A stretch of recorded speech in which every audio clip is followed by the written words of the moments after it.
நான் வணக்கம்ண்ணா. வணக்கம். நம்ம அம்மா இங்கே குடியிருக்காங்க. இந்த அம்மனோட ஸ்பெஷல் என்னன்னா, அம்மா அங்காள பரமேஸ்வரி வந்து பெரியாண்டவரும் அங்காள பரமேஸ்வரி வந்து மலையனூரில் எப்படி அம்மா வந்து சிவனும் பார்வதியும் ஒன்றா இருக்காங்களோ அந்த அம்சத்தில் இங்கே 2 பேரும் கணவனும் மனைவியும் 2 பேரும் கருவறையில் உள்ளே இருக்காங்க.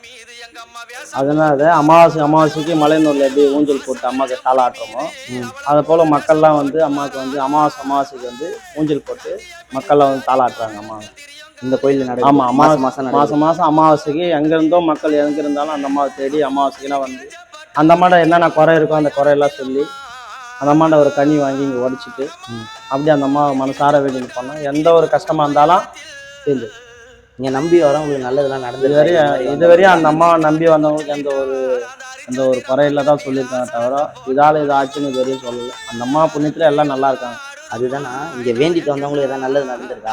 நடந்திருக்கு. கல்யாணம் குழந்தை இல்லாதவங்களுக்கு முக்கியமாக வந்து மாசி ஒரு மாதத்தில் சிவன் ராத்திரின்னு ஒரு நாள் வரும். சிவனுக்கு உகந்த நாள்